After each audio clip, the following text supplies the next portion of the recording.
चलिए, तो रेडी है सभी?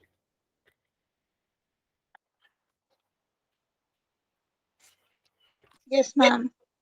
चलिए, स्क्रीन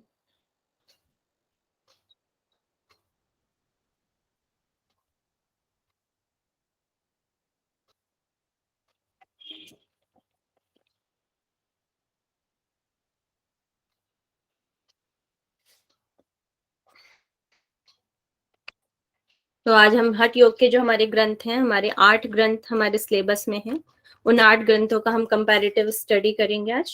ठीक है, तो इस तरीके से आपके 8 कॉलम बनेंगे, 1 2 3 4 5 6 7 और 8।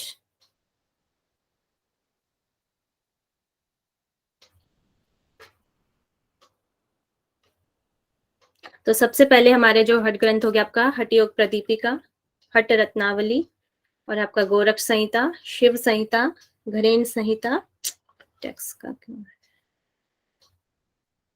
आपका योग बीज हो गया है, वशिष्ठ संहिता और सिद्धांत पद्धति। ठीक है, तो इसमें सबसे पहले हम अध्याय की बात करेंगे। तो इसमें हठ प्रदीपिका में हमारे 4+1 है और हमारे जो सिलेबस में है वो 4 ही अध्याय हैं। फिर हठ रत्नावली में हमारे 4 अध्यायों का वर्णन है। गोरख संहिता, मैम थोड़ा धीरे। मैम आप ये भेजोगे क्या? ये इतना ज्यादा लिखना और ये तो ये मैं भेज दूंगी इसके लिए। इसमें एरो कहाँ से आएगा मुझे पता नहीं चल पा रहा, अगर किसी को पता है तो बताएं। ये है, हाँ आ गया। ठीक है, चलिए ठीक है, थोड़ा फास्ट कम करते हैं। चलिए, तो जो हमारी हठ प्रदीपिका है, हठ प्रदीपिका में हमारे 4 अध्याय आते हैं, +1 है, तो हमारे सिलेबस में 4 है। हठ रत्नावली में हमारे 4 अध्याय हैं। गोरख संहिता में भी 2 अध्याय हैं। शिव संहिता में हमारे 5 अध्याय हैं। घरेन संहिता में हमारे 7 अध्याय आते हैं। योग बीच में अध्याय नहीं है। वशिष्ठ संहिता में हमारे 8 अध्याय हैं, जिसमें से हमें 6 पढ़ने होते हैं। और सिद्धांत पद्धति में हमारे 6 अध्याय हैं। ठीक है, नेक्स्ट अध्याय के नाम, इनको क्या कहा, अध्यायों को क्या कहा गया है? तो हठ प्रदीपिका में उन्हें उपदेश कहा गया है। हठ रत्नावली में भी इसे उपदेश कहा गया है। गोरख संहिता में अध्याय को शतक कहा गया है। शिव संहिता में अध्याय को पटल कहा गया है। घरेन संहिता में इन्हें प्रकरण बोला गया है। योग बीज में नहीं है कोई भी। तो और वशिष्ठ संहिता में ही इन्हें अध्याय कहा गया है और सिद्धांत पद्धति में इसे उपदेश कहा गया। ठीक है, तो हमारे 3 तो ऐसे ग्रंथ हैं जिसमें उपदेश कहा गया, एक तो हठ प्रदीपिका, हठ रत्नावली एंड सिद्धांत पद्धति। और घरेन में प्रकरण हो गया, शिव संहिता में पटल हो गया और गोरख संहिता में शतक हो गया। तो इस चीज का ध्यान में रखेंगे और ये भी चीज आपसे पूछी जा सकती है। इसके बाद आप दीजिए एक बार, बहुत फास्ट फास्ट हो रहा है, इतना फास्ट नहीं। ये आपको स्क्रीन तो दिखाई दे रही है ना? थोड़ा क्योंकि बहुत स्क्रीन दिखाई दे रही है? शिव संहिता तक दिखा दीजिए मैम, ये बहुत बारीक दिख रहा है।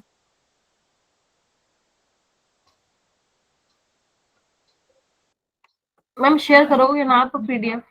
ये आप बना लेना, मैं इसको शेयर कर दूंगी, आप इसको बना लेना। ठीक है मैडम, अभी टाइम लगेगा इसको लिखने में। हाँ, फिर अभी टाइम लग जाएगा, तो आप जितना लिख सकते हो उतना लिखिए, नहीं तो फिर आप बाद में कर लीजिएगा। ठीक है, इसको भेज दिया जाएगा अभी। ठीक है, थोड़ी देर में। मैम फिर भी थोड़ा स्लो करिएगा, थोड़ा सा। ठीक है, ठीक है।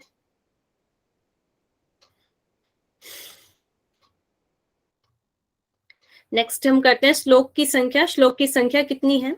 जो हमारी हठ प्रदीपिका है इसमें हमारे 382 श्लोक हैं। तो इसमें से जो हमारा फर्स्ट अध्याय है उसमें 67 है, सेकंड में 78 है, थर्ड में 123 है और फोर्थ में 114 हमारे अध्याय हैं, श्लोक संख्या है। हठ रत्नावली में टोटल 440 हमारे श्लोक हैं, उसमें से फर्स्ट में 85 है, सेकंड में 159 है, थर्ड में 95 है और फोर्थ में 60 दिए गए हैं। नेक्स्ट हमारा गोरख संहिता में हमारे फर्स्ट शतक में 100 और सेकंड शतक में 101 हमारे श्लोक दिए गए हैं। फिर हम शिव संहिता की बात करें तो इसमें हमारे कैवल्य धाम के अनुसार 642 श्लोक इसमें दिए गए हैं, जिसमें से फर्स्ट में 99 है, सेकेंड अध्याय में 57 है, थर्ड में 115 है, फोर्थ में 111 है और फिफ्थ में 260 आपके दिए गए हैं शिव संहिता में श्लोकों की संख्या। फिर घरेण संहिता, घरेण संहिता में हमारे टोटल 352 हमारे श्लोक हैं। फर्स्ट में हमारे 60 हैं, सेकंड में 46 हैं, थर्ड में 100 हैं, और आपके हो जाएगा फिफ्थ में 5 है, 5 है, फोर्थ में 5 है शायद, और आपके फिफ्थ में 96, सिक्स में 22 और सेवंथ में 23 यहाँ पर दिए गए हैं। और योग बीज में 182 आपके श्लोक हैं। नेक्स्ट है वशिष्ठ संहिता। वशिष्ठ संहिता में आपके 535 आपके श्लोक आते हैं। इसमें से फर्स्ट अध्याय में 84, सेकंड में 69, थर्ड में 75, फोर्थ में 73, फिफ्थ में 55, सिक्स में 61 एंड सेवन में 74 और 8 में 44 है। और सिद्धांत पद्धति की बात करें तो इसमें हमारे 353 श्लोक्स हैं। तो इसमें से फर्स्ट में 73, सेकंड में 39, थ्री में 13, फोर्थ में 29, फिफ्थ में 84 और सिक्स में 115 श्लोक दिए गए। नेक्स्ट हम बात करेंगे योग की। तो इसमें कौन कौन से योग हमारे दिए गए हैं। तो सबसे पहले हमारा हठ प्रदीपिका, हठ प्रदीपिका में हमारे चतुरंग योग का वर्णन है, मतलब कि योग के हमारे 4 अंग दिए गए हैं। तो अंग कौन कौन से, आसन, प्राणायाम, मुद्रा और नादानुसंधान, ये 4 योग, इनको चतुरंग बोला गया है। नेक्स्ट है आपका हठ रत्नावली। हठ रत्नावली में अष्टांग योग और महायोग का वर्णन किया गया है। महायोग में हमारी 4 चीजें आ जाती है, मंत्र योग, लय योग, राजयोग और हठ योग। ठीक है। नेक्स्ट है आपका गोरख संहिता। गोरख संहिता में षटांग योग का वर्णन है। षटांग योग में से आपका आसन, प्राणायाम, प्रत्याहार, धारणा, ध्यान, समाधि, ये 6 अंग बताए गए हैं गोरख संहिता में।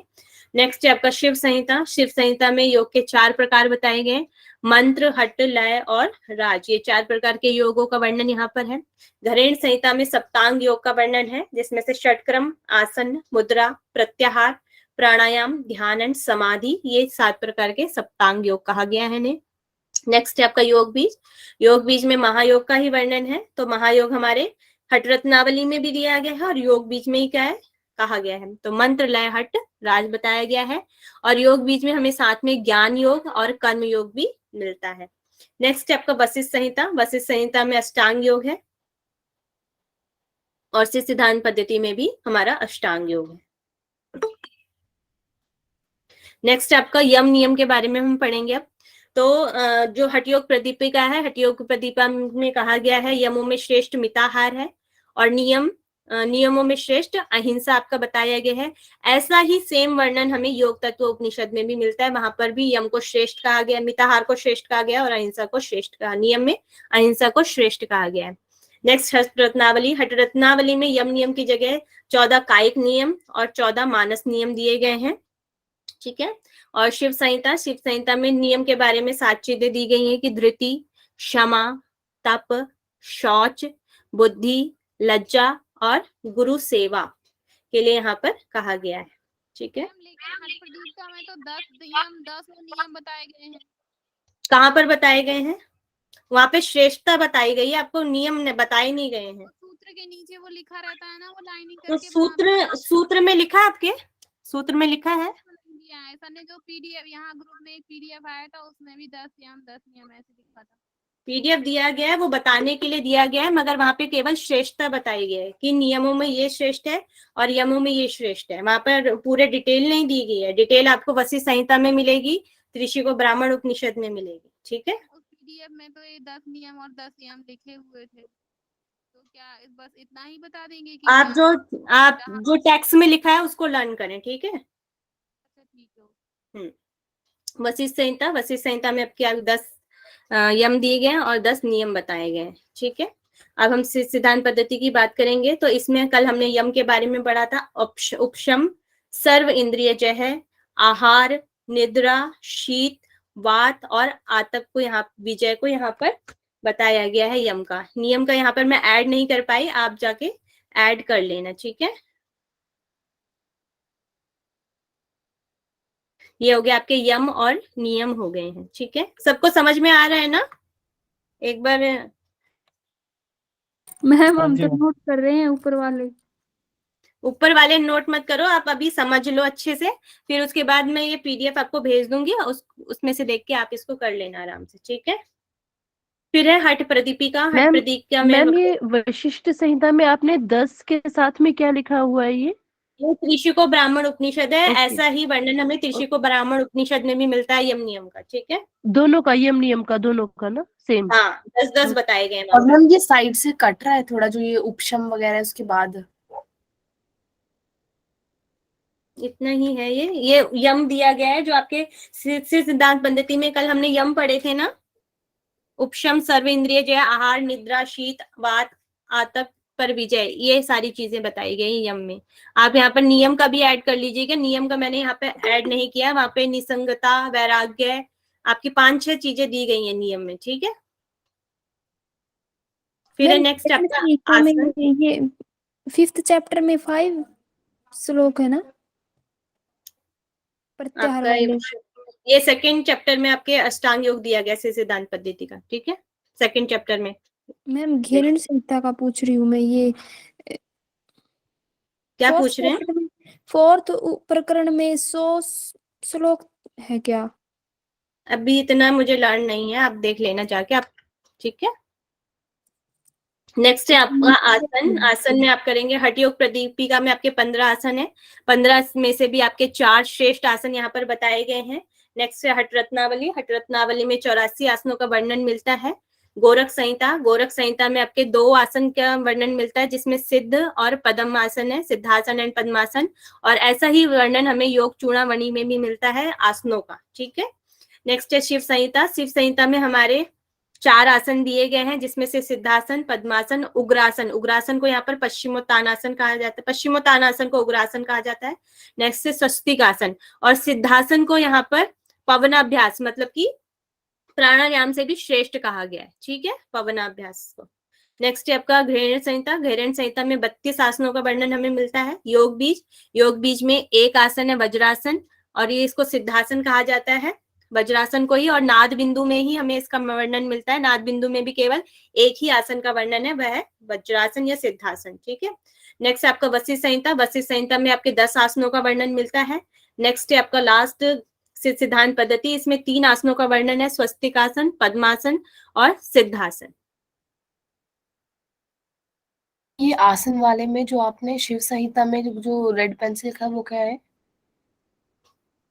ये वाला सिद्धासन श्रेष्ठ है पवनाभ्यास से भी। सिद्धासन को इतना श्रेष्ठ बताया गया, प्राणायाम से भी श्रेष्ठ बताया। ये तो नहीं लिखा कि नाद बिंदु उपनिषद में भी ये बताया हुआ है, ऐसा क्या रेड पेन से? यहाँ पर कह रहे हैं या यहाँ पे शिव संहिता में कह रहे हैं? शिव मैंने संहिता में एक बार- पवनाभ्यास से श्रेष्ठ बताया गया है, और योग बीज में जो है वो नाद बिंदु में भी सिद्धासन बताया गया, ये लिखा है मैंने। ठीक है, ओके मैम। नेक्स्ट हम करेंगे षटकर्मों की बात। हमारे 3 ऐसे टेक्स्ट हैं जिसमें षटकर्मों का वर्णन है। नंबर 1 पर आपका आ जाता है हठ प्रदीपिका। नेक्स्ट है हठ रत्नावली। 3rd नंबर पे आपका घृण संहिता। तो सबसे पहले हठ प्रदीपिका में 6 आसनों का, यहाँ पर 6 षटकर्मों का वर्णन हमें मिलता है। तो सबसे पहले हम आपका धौती, बस्ती, नेति, त्राटक, नौली और कपालभाति, ये शॉर्ट में लिखा हुआ है। तो जो धौती यहाँ पर बताई है, यहाँ पर 15 हाथ की बताई गई है, और ये सब एक एक प्रकार की यहाँ पर बताई गई है जो हमारी हठ प्रदीपिका है। इसमें सारी चीजें एक प्रकार की हैं। धौती 15 हाथ, बस्ती, नेति आपकी होगी 1 वितस्ती, त्राटक हो गया, और नौली को सबसे श्रेष्ठ कहा गया है षटकर्मों में। नौली क्रिया को सबसे श्रेष्ठ कहा गया है, और आपका हो गया कपालभाति। ठीक है, नेक्स्ट है हमारा आपका हठ रत्नावली। हठ रत्नावली में हमारे 8 प्रकार के षटकर्म बताए गए, अष्टकर्म वहां पर बोला गया है। तो यहाँ पर आपका चक्री, नौली, धौती, नेति, बस्ती, गजकर्णी, त्राटक और मस्तक भ्रांति, ये आपके 8 प्रकार के अष्टकर्म है। तो इसमें चक्री क्रम को किसने श्रेष्ठ बताया? श्रीनिवासा जी ने श्रेष्ठ बताया गया है चक्री क्रम को। उनके अनुसार चक्री क्रम सबसे श्रेष्ठ है, और बुक के अकॉर्डिंग देखेंगे तो नौली क्रिया श्रेष्ठ है। जब पूछा जाए कि आपसे कि निवासा जी के द्वारा अष्टकर्मों में से क्या श्रेष्ठ है, तो चक्री आएगा, और अगर पूछा जाएगा श्रेष्ठ क्या है, तो वहां पर नौली आएगा। ठीक है, नेक्स्ट है आपका धौती। धौती यहाँ पर 20 हाथ की बताई गई है। नेति 6 वितस्ती भी यहाँ पर बताई गई है। बस्ती 2 प्रकार की बताई गई है। फिर आपका गजकर्णी हो गया, त्राटक हो गया और मस्तक भ्रांति हो गया। ठीक है, नेक्स्ट आता है आपका घरेण संहिता। घरेण संहिता में आपके आगे 6 षटकर्म ही बताए गए हैं। इसमें आपका धौती, बस्ती, नेति, नौली, त्राटक और कपालभाति, और ये टोटल मिलकर 21 प्रकार के हो जाते हैं, जिसमें से आपका सबसे पहले धौती पहले 4 प्रकार की है, 4 से फिर वह 13 प्रकार की हो जाती है। बस्ती 2 प्रकार की है, नेति 1 प्रकार की है, नौली भी 1 प्रकार का है, त्राटक 1 प्रकार का है, और जो हमारी कपालभाति है वह यहाँ पे 3 प्रकार की बताई गई है, शीत, वृत्त और वातकर्म, व्युत्कर्म, वातकर्म और शीतकर्म। ठीक है, धौती के भी नाम बता दें 4 टाइप से जो है।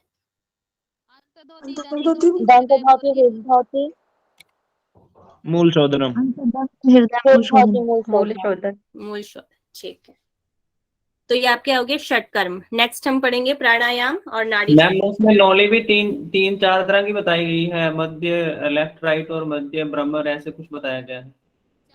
वो एक ही प्रकार में आएगी, वो तो टेक्स्ट में मेरे ख्याल से एक प्रकार का है, टेक्स्ट में एक ही प्रकार का दिया है। मूल श्लोक में एक प्रकार का है, बाकी व्याख्या भी उसको बताई गई है। तो क्या बोलेंगे, एक ही बोलेंगे क्या बोल रहे हैं मैम? जो नौली के प्रकार आएंगे तो फिर क्या, जब उसमें टेक्स्ट में एक दिए तो फिर वैसे तो ज्यादा होते ना उसके। एक बार टेक्स्ट में आप देख लेंगे कि 1 प्रकार है या 3 प्रकार है। जो आपका श्लोक में लिखा गया होगा वो वाला आपका सही होगा। ठीक है मैम, एक ही प्रकार का है, वो व्याख्या में दी गई हुई है। हाँ, व्याख्या में तो एक प्रकार ही माना लिखेंगे। जाएगा। ठीक है, इसमें वाम वाली नहीं और पग वाली नहीं मानी जाएगी। टेक्स्ट में जो दिया है, एक दिया है तो उसमें एक ही आएगा।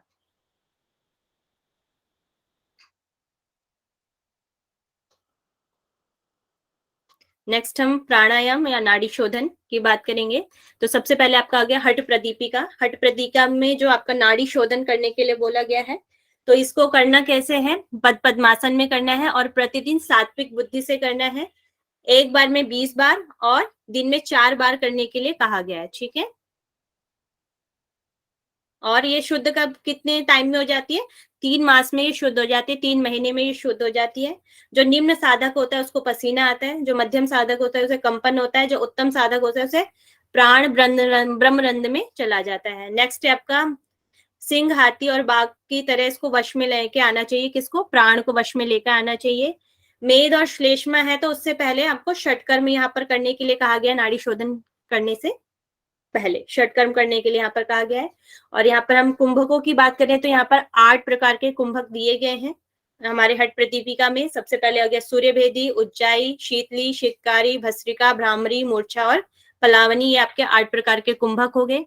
तो इसमें कहा गया है प्राणायाम के अभ्यास से मनोमनी अवस्था प्राप्त होती है। और प्राणायाम के भी आपके 3 अंग बताए गए हैं, रेचक, पूरक और कुंभक। कुंभक के भी 2 प्रकार बताए गए हैं, एक सहित और एक केवल कुंभक। ठीक है, ये हो गया आपका हट प्रदीपिका। नेक्स्ट है आपका हट रत्नावली।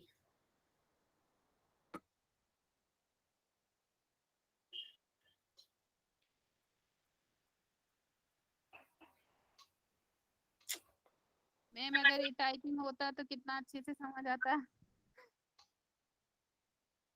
कौन करेगा? नेक्स्ट है आपका नाड़ी शोधन। इसमें 3 तरह के आसन यहाँ पे बताए गए आपको हट रत्नावली में, सिद्धासन, बद्ध पद्मासन और स्वस्तिक आसन। ठीक है, तो यहाँ पे नाड़ी शोधन के लिए 3 आसन बताए, किसी में भी आप कर सकते हैं, सिद्धासन में, बद्ध पद्मासन में और स्वस्तिक आसन में। नाड़ी अशुद्ध होती है तो उन्मनी भाव यहाँ पर प्राप्त नहीं होता, यहाँ पर ऐसा बताया गया है। और बोला गया है ब्रह्मा भी इसको करते हैं और 33 देवता इसका अभ्यास करते हैं। किसका? आपका नाड़ी शोधन के लिए कहा गई ये चीजें। और नाड़ी शुद्धि हो जाती है 3 महीने में, और ये करना है एक बार में 20 बार और दिन में 4 बार करना है। टोटल हो गया आपका 80 बार। ठीक है, तो मध्यम में ताप या पसीना आता है, प्रथम में ताप और पसीना आता है, मध्यम में कंपन होता है, उत्तम में प्राण ऊपर की ओर उठता है। और इसको वश में करना चाहिए। सिंह, हाथी, बाघ, ये सेम चीज लिखी हुई है हट प्रदीपिका की तरह। इसके लाभ बताएं, रोगों का नाश होता है और गलत अभ्यास से रोग उत्पन्न हो जाते हैं। इसमें 9 प्रकार के आपके कुंभक बताए गए हैं हट रत्नावली में।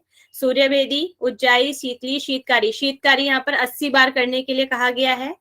भस्त्रिका, भ्रामरी, मूर्छा, केवली और भुज करणी, ये आपके 9 प्रकार के यहाँ पर कुंभक दिए गए हैं। नेक्स्ट बात करेंगे हम गोरख संहिता। गोरख संहिता में नाड़ी शोधन बद्ध पद्मासन में करने के लिए कहा गया है। 3 महीने में ये शुद्ध हो जाता है। और दूसरे अध्याय में फिर आपका प्राणायाम के बारे में बताया गया। यहाँ पर ओमकार या त्रिविध तीन प्राणायाम की यहाँ पर बात की है। इसे प्राणात्मक भी बोला गया है, त्रिविध प्राणायाम भी बोला गया है, और उसे ओमकार भी बोला गया है। तो ये आपका 12 मात्रा से शुरू होता है। इसमें 12, 16, 10 इस तरीके का रेशो दिया गया है। जो इस तरीके का अभ्यास करता है वह अधम होता है और उसको पसीना आता है। दूसरा नंबर हो गया आपका 24, 32 और 30 तरह का रेशो है। इसमें मध्यम होता है और कंपन होता है। और 36, 48 और 30 का आपका जो रेशो है उसमें उत्तम होता है और ऊर्ध्व गति यहाँ पर प्राप्त होती है। नेक्स्ट है इसमें प्राणायाम की विधि कैसे करना है। बद्ध पद्मासन में करना है, गुरु और शिव का नमस्कार करना है, भूमध्य दृष्टि होनी है, अपान और प्राण को मिलाना है और सिंह और हाथी बाघ की तरह इसको वश में करना है। और प्राणायाम के सही अभ्यास से रोग समाप्त हो जाते हैं और इसके गलत अभ्यास से हमारे रोग उत्पन्न हो जाते हैं। कौन कौन से रोग उत्पन्न हो जाते हैं? करना, अक्षर वेदना। और इस तरीके के हमारे रोग उत्पन्न हो जाते हैं। नेक्स्ट आपका आ जाता है शिव संहिता। शिव संहिता में आपका नाड़ी शोधन है। इसको यहाँ पर पवनाभ्यास भी बोला गया है। इसको भी 20 बार एक बार में और 4 बार दिन में करने के लिए कहा है। 80 बार यहाँ पर 3 महीने कर लेंगे, शुद्ध हो जाती है 3 महीने में। और केवल कुंभक की सिद्ध होने पर सिद्ध होने पर प्रथम अवस्था में यहाँ पे पसीना आता है, द्वितीय में कंपन होता है और तीसरे में हमारे मेढक की तरह छलांग ऊपर की तरह लगता है। और यहाँ पर एक और चीज बताइए कि प्राणायाम का यहाँ पे फल बताया गया है। यहाँ पे भूचरी सिद्धि प्राप्त हो जाती है और ऐसा ही वर्णन हमें योग तत्व उपनिषद में भी मिलता है, भूचरी सिद्धि का। ठीक है, तो ध्यान रखेंगे, शिव संहिता में बताया गया है।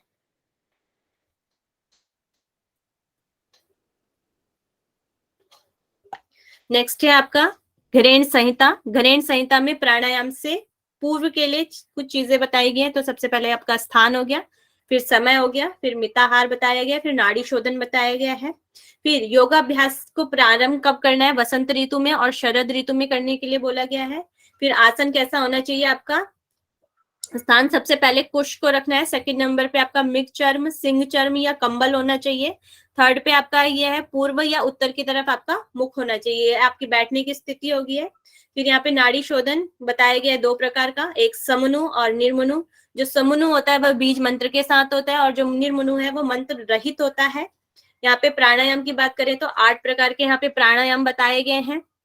सहित, सूर्यभेदी, उज्जाई, शीतली, भस्त्रिका, भ्रामरी, मूर्छा और केवली, ये आपके 8 प्रकार के यहाँ पर कुंभक या प्राणायाम में कहेंगे। और यहाँ पर सहित कुंभक जो बताया है वो 2 प्रकार का यहाँ पे बताया गया है, सगर्भ और निगर्भ। जो सगर्भ है वो बीज मंत्र के साथ है और जो निगर्भ है बीज मंत्र के रहित है।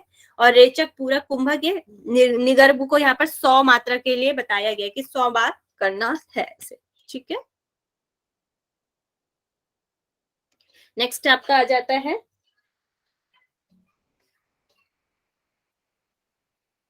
योग बीज। योग बीज में आपके 17वें श्लोक में नाड़ी शुद्धि की बात की गई है। यहाँ पे प्राण और अपान के समायुक्त होने पर जब प्राण साथ साथ सूर्य और चंद्र नाड़ी में प्रभावित होते हैं उस समय कंद स्थान के निकट अग्नि प्रदीप्त होती है, जिसके फलस्वरूप नाड़ी शुद्ध हो जाती है। तो नाड़ी शुद्धि के लिए यहाँ पर यही चीज बताई गई है, जब प्राण और अपान समान हो जाते हैं और उस समय जो कंद के स्थान है वहां पर अग्नि प्रदीप्त होती है, जिसके फलस्वरूप नाड़ी शुद्ध हो जाती है। नाड़ी शोधन के पश्चात यहाँ पर कुंडली जागरण बताया गया है, तीनों और ग्रंथियों का भेदन होता है। और फिर आपके 93 श्लोक है, वहां पर 2 प्रकार के आपके कुंभक बताए गए हैं, केवल कुंभक और सहित कुंभक। सहित कुंभक के 4 प्रकार यहाँ पर बताए गए हैं, सूर्यभेदी, उज्जाई, शीतली और भस्त्रिका। सहित कुंभक तीनों बंदों के साथ यहाँ पर करने के लिए कहा गया है। उससे क्या हो जाती है, आपकी केवल कुंभक की सिद्धि आपको प्राप्त हो जाती है। और 2 कुंभकों का ऐसा ही वर्णन हमें योग कुंडली उपनिषद में भी मिलता है। ठीक है, नेक्स्ट आपके आ जाता है वशिष्ठ संहिता। वशिष्ठ संहिता के दूसरे अध्याय में नाड़ी शुद्धि की बात की है। नाड़ी शुद्धि को पद्मासन में करने के लिए बोला गया है। पूरक, रेचक और इसको 3 बार दिन में 3 बार करने के लिए कहा गया है। ईड़ा, पिंगला, ईड़ा को 12 मात्रा, पिंगला में कोई मात्रा नहीं दी गई है। ईड़ा में वम बीज मंत्र और पिंगला में रम बीज मंत्र का उच्चारण करने के लिए कहा है। भूमध्य में आपका ईड़ा में आपका भूमध्य में चंद्र का ध्यान करना है, यहाँ पर अग्निमंडल, पिंगला में अग्निमंडल का ध्यान करना है। और 3 बार आपका हो गया प्रातः, दोपहर और सायं, 3 प्रकार के 3 बार करने के लिए कहा है।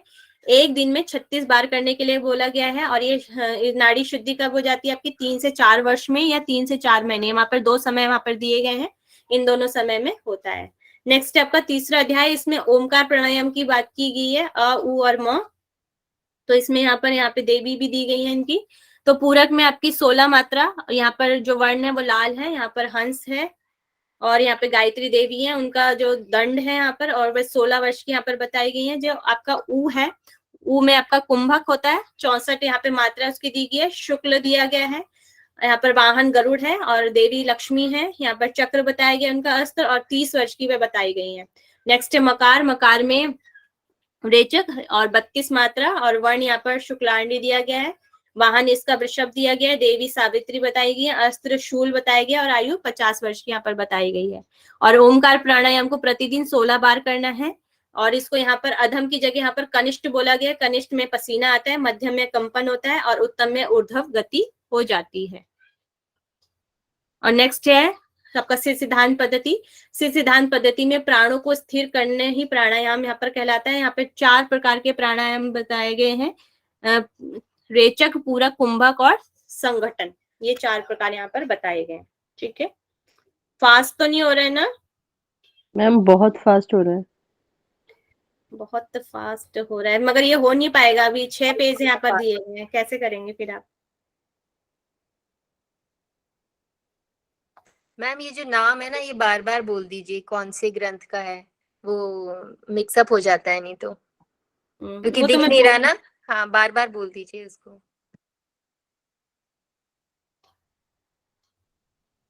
हमारा सेकंड पेज स्टार्ट हो रहा है। ये वाला आप फर्स्ट पेज में भी ऐड कर सकते हैं। ठीक है, ये वाली चीजें तो आपका है हट प्रतिपिका। हट प्रतिपिका का जो ग्रंथ काल वो दिया गया है वो 14 से 16वीं शताब्दी तक दिया गया है। हट रत्नावली का 17वीं शताब्दी, गोरख संहिता का 10वीं शताब्दी, शिव संहिता का काल नहीं है। घरेण संहिता का हो गया आपका 17वीं शताब्दी, योग बीज का हो गया आपकी 14वीं शताब्दी, वशिष्ठ संहिता 1150 ईस्वी और सिद्ध सिद्धांत पद्धति का हो गया आपका 10 से 11 शताब्दी। ठीक है, नेक्स्ट हम रचयिता की बात करें तो हट प्रतिपिका के जो रचयिता है वह स्वात्माराम जी हैं। हट रत्नावली के श्री निवासा हैं। गोरख संहिता के गोरक्षनाथ हो गए, सिम संहिता के भगवान शिव हो गए, घरेण संहिता के घरेण मुनि हो गए और योग बीज के हो गए आपके शिव और गोरक्षनाथ जी। थोड़ा धीरे मैम। ठीक है, ठीक। वशिष्ठ संहिता के हो गए आपके महर्षि वशिष्ठ और सिद्ध सिद्धांत पद्धति के हो गए आपके गोरक्षनाथ जी। ठीक है, फिर हम संवाद की बात करें तो संवाद में आपका आ जाएगा घरेण संहिता में संवाद मिलता है आपको घरेण और चंडकपाली जी का। नेक्स्ट है योग बीज में शिव और पार्वती का। और जो वशिष्ठ संहिता है, वशिष्ठ संहिता में संवाद मिलता है आपको वशिष्ठ और शक्ति का। नेक्स्ट हम बात करेंगे नाड़ी शुद्धि के लक्षण। जब हमारी नाड़ी शुद्ध हो जाती है तो उस वक्त हमारे शरीर में क्या क्या लक्षण आते हैं वे बताए गए हैं। तो सबसे पहले हट प्रतिपिका का हम पढ़ रहे हैं। तो हट प्रतिपिका में सबसे पहले बोला गया है शरीर पतला हो जाता है, शरीर क्रांतिमान हो जाता है और कुंभक रोकने की क्षमता आ जाती है। 4th नंबर पे जठराग्नि प्रदीप्त हो जाती है। 5th हो जाता है नाद का अनुभव होता है और 6 में आरोग्य का लाभ होता है। नेक्स्ट आपका हट प्रतिपिका। हट प्रतिपिका में भी सेम है, आपके शरीर पतला होता है, शरीर क्रांतिमान हो जाता है, कुंभक रोकने की क्षमता आती है, जठराग्नि प्रदीप्त हो जाती है, नाद का अनुभव होता है और आरोग्यता आती है।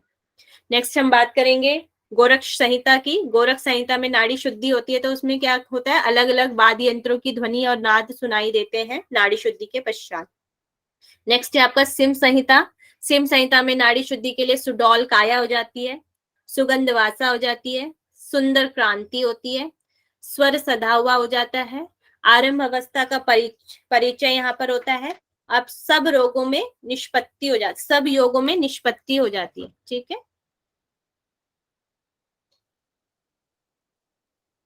नेक्स्ट बात करेंगे हम घरेण संहिता। घरेण संहिता में नाड़ी शुद्धि की बात की गई है तो खेचर तत्व की सिद्धि यहाँ पर आती है नाड़ी शुद्धि के बाद। रोगों का नाश होता है, शक्ति का जागरण होता है, उन्मनी अवस्था यहाँ पर प्राप्त होती है, और आनंद और सुखी होता है। ठीक है, नेक्स्ट हम बात करेंगे एक मिनट, योग बीज की। ये योग बीज है, कुंडली का जागरण होता है नाड़ी शुद्धि के बाद, और 3 ग्रंथियों का भेदन होता है, ब्रह्मा विष्णु रुद्र, इन 3 ग्रंथियों के यहाँ पर भेदन होता है। नेक्स्ट है आपका वशिष्ठ संहिता। वशिष्ठ संहिता में नाड़ी शुद्धि के बाद शरीर में हल्कापन आता है, शरीर में क्रांति आती है, जठराग्नि प्रदीप्त हो जाती है, और नाद की अभिव्यक्ति होती है। मैम शिव संहिता जो है वो शिव पार्वती का संवाद नहीं है? शिव पार्वती का, इसमें ज्यादातर शिव ने कहा है, इसमें पार्वती जी ने पूछा था।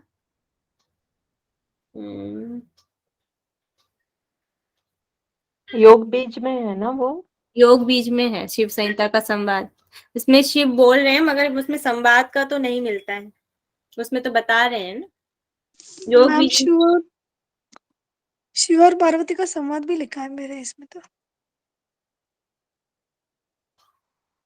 चलो एक बार चेक कर लेंगे सभी। नेक्स्ट है आपका मुद्रा। ठीक है, तो हम हट प्रदीपिका की बात कर रहे हैं, तो यहाँ पर 10 प्रकार की आपकी मुद्रा बताई गई हैं।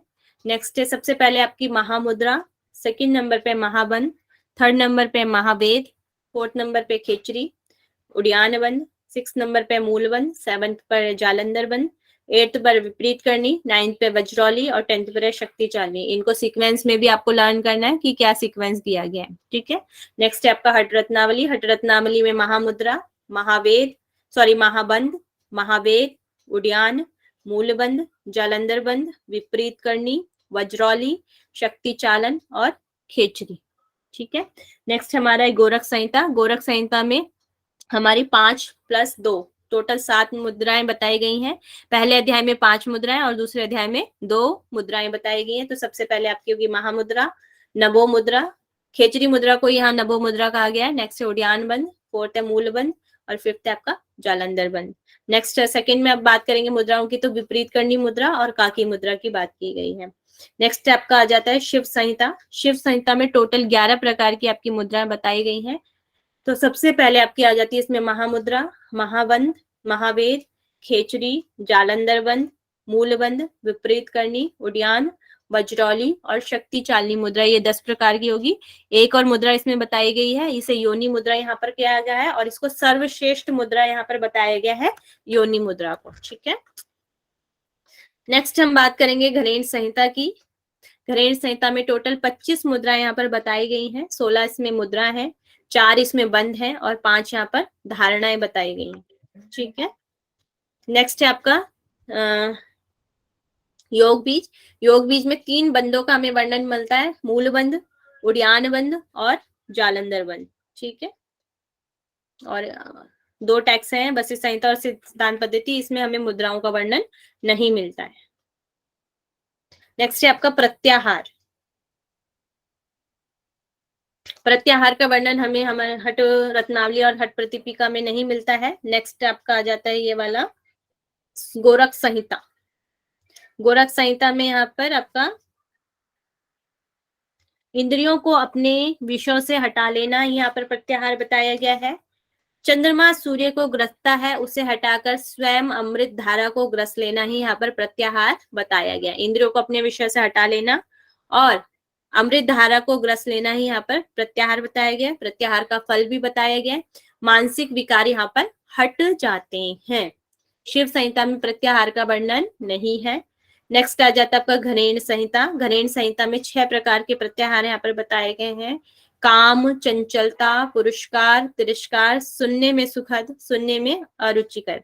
प्रत्याहार से कामादि शत्रु जो होते हैं उनका नाश हो जाता है। ये शत्रु कौन कौन से हैं? काम, क्रोध, लोभ, मोह, मद और मात्सर। नेक्स्ट है आपका योग बीज। योग बीज में प्रत्याहार का वर्णन नहीं है। फिर आप जाकर आ जाता है वशिष्ठ संहिता। वशिष्ठ संहिता में 4 प्रकार के यहाँ पर प्रत्याहार बताए गए हैं। सबसे पहला है इंद्रियों को बलपूर्वक पीछे लौटाना। फिर सभी आत्मा को समान देखना। थर्ड है आत्मा का अनुष्ठान करना। फोर्थ नंबर पे 18 मर्म स्थानों पर वायु को स्थिर करना। ये 4 प्रकार के यहाँ पर प्रत्याहार बताए गए हैं। नेक्स्ट है आपका सिद्ध सिद्धांत पद्धति। सिद्ध सिद्धांत पद्धति में आत्मा के घोड़ों को विषयों से लौटा लेना, उनके दोषों को मिटा देना, उत्पन्न हो रहे विकारों को भी निर्वृत्त होना, यह सभी प्रकार प्रत्याहार के लक्षण बताए गए हैं। ठीक है, ओके इतना सभी को।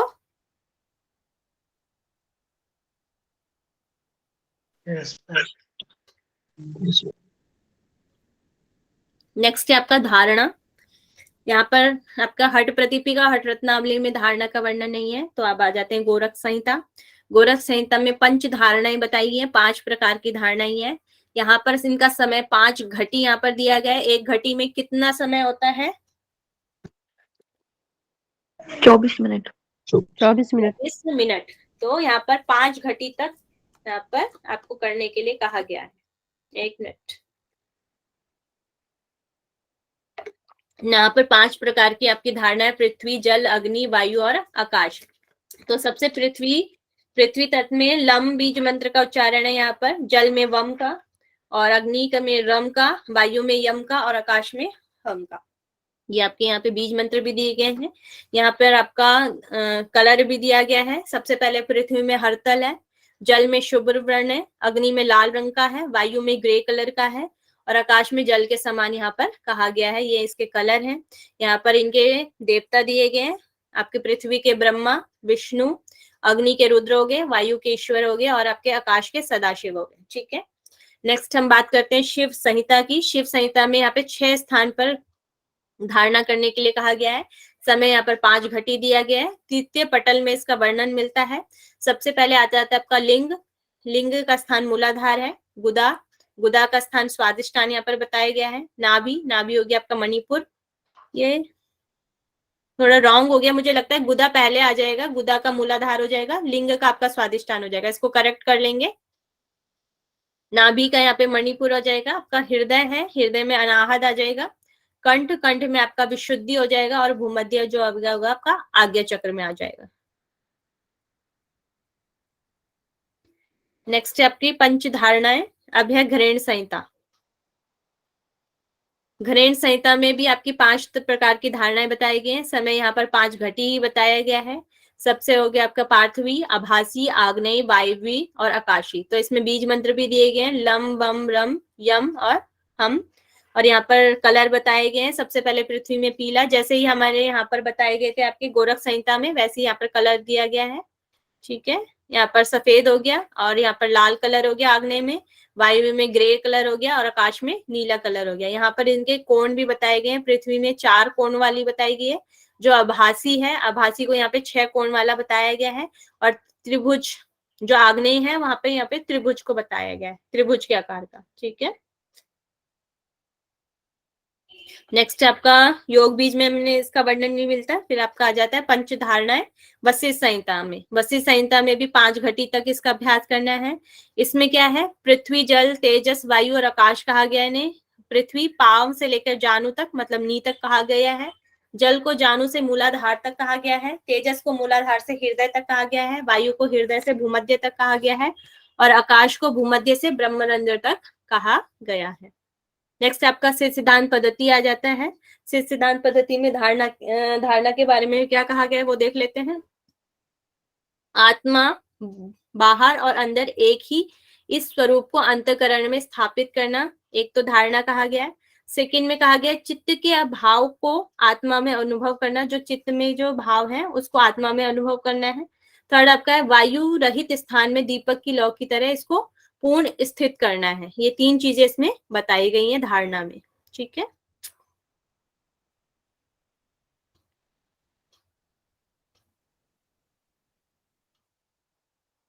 नेक्स्ट हम बात करेंगे चक्र की। तो इसमें आपके हट प्रदीपिका हट रत्नावली में चक्र का वर्णन नहीं है। तो फिर आ जाता है आपका गोरख संहिता। गोरख संहिता में आपके 6 चक्रों का वर्णन है, जिसमें से मूलाधार, स्वादिष्ठान, मणिपुर, अनाहत, विशुद्धि और आज्ञा चक्र। इसमें बीज मंत्र दिए गए लम, वम, रम, यम, हम और ओम। तो इसमें यहाँ पे दल बताए गए हैं। मूलाधार में 4 दल, स्वादिष्टान में 6 दल, मणिपुर में 10 दल, अनाहत में 12, विशुद्धि में 16 और आज्ञा में 2 चक्र बताए गए हैं। इनका स्थान बताया गया है गुदा, लिंग, नाभि, हृदय, कंठ और भूमध्य। नेक्स्ट है आपका शिव संहिता। शिव संहिता में आपके 7 चक्र बताए गए हैं। आपका मूलाधार, स्वादिष्टान, मणिपुर, अनाहत, विशुद्धि, 6 पे आज्ञा हो गया और सहस्रार। यहाँ पर सहस्रार चक्र का भी वर्णन हमें मिलता है शिव संहिता में। नेक्स्ट आपका आ जाता है, ग्रेड में नहीं है। फिर उसके बाद हो जाता है आपका योग बीज। यहाँ पे योग बीज में क्या वर्णन है वो देख लेते हैं। नाभि स्थान में मणिपुर चक्र से सहस्रार चक्र के मध्य 21 मणि के सदृश यहाँ पर ग्रंथि का वर्णन मिलता है। सुषुम्ना उन सबके मध्य होती हुई सहस्रार तक चक्र तक पहुंचती है। चक्र के बारे में यहाँ पर ये वर्णन मिलता है। मणिपुर से लेकर सहस्रार चक्र में 21 मणि यहाँ पर बताई गई हैं। नेक्स्ट हमारा आपका आता है वशिष्ठ संहिता। वशिष्ठ संहिता में कंध के मध्य भाग में नाभि, यहाँ पर केवल एक ही चक्र की बात हुई है, वह नाभि चक्र यहाँ पर बोला गया, नाभि कहते हैं। नाभि से 12 दल, यहाँ पे नाभि पे 12 दल बताए गए।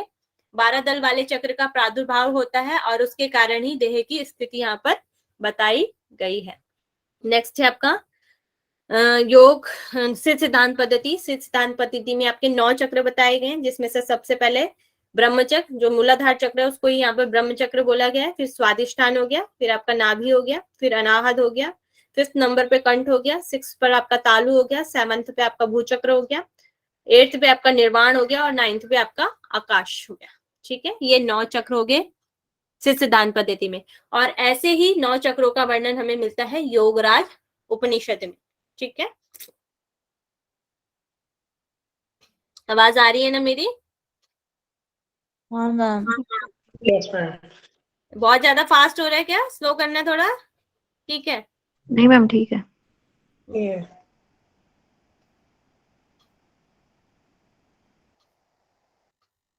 नेक्स्ट हम बात करेंगे ध्यान की। तो हट रत्नावली और हट प्रदीपिका में हमें ध्यान का वर्णन नहीं है। नेक्स्ट हम आ जाते हैं गोरख संहिता पर। गोरख संहिता में 2 प्रकार के ध्यान बताए गए हैं, एक तो सगुण ध्यान और एक निर्गुण ध्यान। तो सगुण ध्यान की बात करें तो सगुण ब्रह्म का ध्यान करने के लिए यहाँ पर कहा गया है। जो निर्गुण की बात करें तो कला रहित निर्गुण ब्रह्म का ध्यान करने के लिए यहाँ पर बात कही गई है। ध्यान के 9 स्थान भी यहाँ पर बताए गए हैं, जिसमें से आपका गुदा, मेढ्र, नाभि, हृदय, घटिका, भूमध्य, विशुद्धि, लंबिका और नभोबुल, ये 9 प्रकार ध्यान के स्थान बताए गए हैं वहां पर। और एक डेफिनेशन भी यहाँ पर दी गई है, चित्त में आत्म तत्व का चिंतन ही यहाँ पर ध्यान बताया गया है।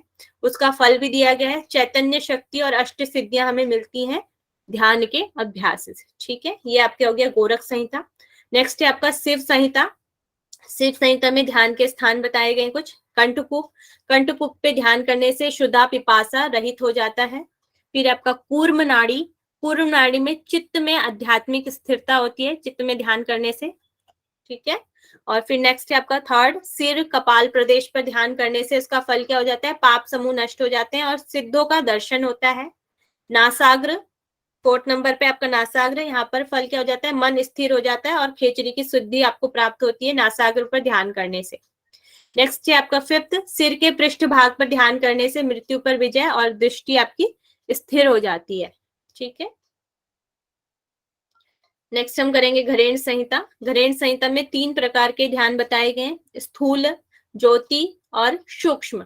जो स्थूल है, स्थूल में आपके मूर्तिमान देव और परम गुरु का ध्यान करने के लिए यहाँ पर बोला गया है। स्थूल में 2 जगहों पर ध्यान करने के लिए बोला गया है, एक तो हृदय पे और एक आपका हो गया सहस्रार में ध्यान करने के लिए बोला गया है। जो हृदय पे ध्यान करने के लिए कहा गया था उसमें गुरु, सूर्य, चंद्र और वृक्ष का ध्यान करने के लिए कहा गया है हृदय पे। और नेक्स्ट है सहस्रार में ध्यान करने के लिए, तो वहां पर 12 बीज मंत्रों का ध्यान करने की यहाँ पर बात कही गई है। नेक्स्ट है आपका ज्योति ध्यान। ज्योति ध्यान में 2 जगह पर ज्योति का ध्यान करना है, एक तो आपका मूलाधार चक्र में होता है और एक भूमध्य पे होता है। मूलाधार चक्र में दीपक की लौ की तरह ध्यान करने के लिए यहाँ पर कहा गया मूलाधार में। नेक्स्ट है भूमध्य, भूमध्य पे परमात्मक ज्योति का ध्यान करने के लिए कहा गया है। नेक्स्ट है आपका थर्ड, सूक्ष्म ध्यान। सूक्ष्म ध्यान में कहा गया है शांभवी मुद्रा का अनुष्ठान करते हुए करना है ध्यान। इससे क्या होता है? कुंडली सिद्धि की प्राप्ति होती है। और यहाँ पे एक और चीज बताई गई है कि स्थूल से ज्योति ध्यान श्रेष्ठ है और ज्योति से हमारा सूक्ष्म ध्यान श्रेष्ठ है। मतलब कि कितना गुना है, स्थूल से 100 गुना श्रेष्ठ है ज्योति ध्यान, और ज्योति से 1 लाख गुना आपका सूक्ष्म ध्यान श्रेष्ठ है। तो ये हो गया आपका घरेण संहिता का ध्यान।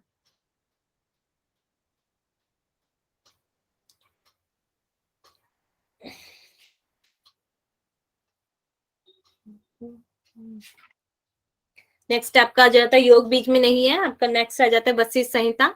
वशिष्ठ संहिता में भी 2 प्रकार का ध्यान बताया गया, एक तो सगुण और एक निर्गुण प्रकार का ध्यान बताया गया है। सगुण 5 प्रकार का बताया गया है, निर्गुण 1 प्रकार का ध्यान बताया गया है। 5 कौन कौन से स्थान है? हृदय में विष्णु जी का ध्यान करने के लिए बोला गया है, हृदय में फिर सेकंड में वैश्वानर अग्नि का ध्यान, वैश्वानर का ध्यान करने के लिए बोला गया है आत्म तत्व के साथ। थर्ड है आपका भूमध्य में, यहाँ पर अव्यक्त आत्मा का ध्यान करना है। 4th नंबर पे फिर हृदय पे ध्यान करना है, यहाँ पर पलावित पुरुष का ध्यान करने के लिए कहा गया है। नंबर 5th है, यहाँ पर सूर्य मंडल का ध्यान करने के लिए कहा गया है, और सूर्य मंडल पर स्वर्ण रूप सोने के समान रूप वाले पुरुष का ध्यान करने का लिए कहा गया, हरि का ध्यान करने के लिए। और जो निर्गुण है वो एक प्रकार से है, ब्रह्म के समान बनूं ऐसी संवेदना होना ही निर्गुण ध्यान बताया गया है। नेक्स्ट लास्ट हो जाता है आपका सिद्धांत पद्धति। सिद्धांत पद्धति में बोला गया परम अद्वैत भाव चिंत में जो कुछ भी प्रकट होता है वह सब आत्मा है, और सब भूतों में समान भाव रखना ही ध्यान का लक्षण यहाँ पर बताया गया है। ये आपका ध्यान हो गए सभी टेक्स्ट के। नेक्स्ट आपका आ जाता है समाधि। तो समाधि सबसे पहले हठ प्रतीपिका में कहा गया है समाधि के प्रायवची नाम यहाँ पर दिए गए, 15 नाम यहाँ पर हमें मिलते हैं समाधि के। नेक्स्ट हो जाता है आपका नमक और पानी के मिल जाने पर एक रूप हो जाते हैं, वैसे ही आत्मा और मन की एक रूपता ही समाधि यहाँ पर बताई गई है। जीवात्मा और परमात्मा की एक रूपता ही समाधि यहाँ पर बताई गई है। जब प्राण क्षीण और मंद होकर चित्त में लीन हो जाता है उसे यहाँ पर समाधि बताई गई है। नेक्स्ट आपका आ जाता है हठ रत्नावली। हठ रत्नावली में सेम ही है, जैसे पानी और नमक मिलकर एक रूप हो जाते हैं वैसे ही आत्मा और मन मिलकर एक हो जाते हैं, यही समाधि बताई है। जीवात्मा और परमात्मा जब एक रूप हो जाते हैं उसे समाधि कहा गया। नेक्स्ट आ जाता है आपका गोरख संहिता। गोरख संहिता में समाधि के लिए 2 चीजें बताई गई, एक तो उपाधि, नेक्स्ट है तत्व। उपाधि को यहाँ पर वर्ण बोला गया है और तत्व को यहाँ पर आत्मा बोला गया है। और समाधि के बारे में बोला गया जब हम 12 ध्यान करते हैं तो हमें समाधि की सिद्धि प्राप्त हो जाती है, और 12 दिन तक प्राण का अवरोध ही यहाँ पर समाधि बताई गई है। 3 चीजें हैं समाधि के लिए, 12 ध्यान समाधि है, 12 दिन तक प्राण को रोकना ही समाधि है, और उपाधि और तत्व को भी यहाँ पर समाधि कहा गया है। नेक्स्ट आपका आ जाता है शिव संहिता।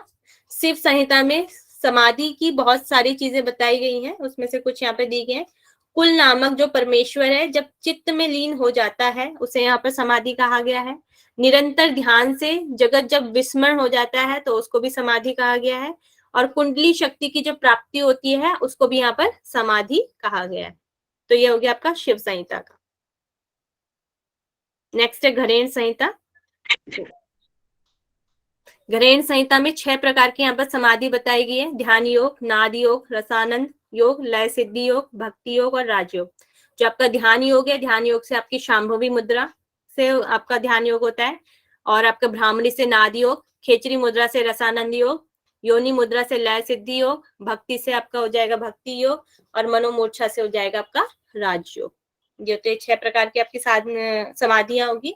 नेक्स्ट आता है आपका योग बीज। योग बीज में कहा गया है शक्ति चालिनी कुंडली जागरण। शक्ति चालिनी में जब कुंडली ब्रह्म ग्रंथि, विष्णु ग्रंथि, रुद्र ग्रंथि को भेदन कर लेती है, सहस्रार चक्र में कुंडली के साथ जब प्राण पहुंच जाने पर योगी को असंप्रज्ञात समाधि प्राप्त हो जाती है। तो यहाँ पर बताया गया जब आपका 3 ग्रंथियों का भेदन हो जाता है, आप जब कुंडली जागरण करते हैं उसके बाद जब आपका 3 ग्रंथियों का भेदन होता है उसके बाद आपको असंप्रज्ञात समाधि की प्राप्ति होती है। नेक्स्ट है आपका वशिष्ठ संहिता। वशिष्ठ संहिता में जीवात्मा और परमात्मा की एकता ही यहाँ पर समाधि बताई गई, जीवात्मा और परमात्मा। नेक्स्ट है सिद्धांत पद्धति। सिद्धांत पद्धति में बोला गया अंतकरण में सभी तत्वों की समावस्था। अंतकरण जो है उसमें वहां पर जब समावस्था हो जाएगी उसे समाधि का है। मन का क्रियाहीन होकर पूर्ण स्थिर हो जाना, वह भी समाधि कहा गया है। और प्रत्न रहित स्थिति जो होती है, प्रयत्न हम किसी भी चीज का प्रयत्न नहीं करना, वह जो स्थिति है उसको भी यहाँ पर समाधि कहा गया है। तो ये हो गया आपका समाधि के बारे में। नेक्स्ट हम बढ़ेंगे प्राण के बारे में। तो प्राण की बात करते हैं तो इसमें प्राण के लिए दिया गया है मगर प्राणों की संख्या नहीं बताई गई है। तो सबसे पहले आ जाते हैं हम गोरख संहिता। गोरख संहिता में 10 प्रकार के प्राणों की बात की गई है। नेक्स्ट है शिव संहिता। शिव संहिता में भी 10 प्राणों की बात की गई है, उसमें से 5 हमारे श्रेष्ठ प्राण हैं। उसके बाद 2 प्राण बताए गए हैं, प्राण और अपान।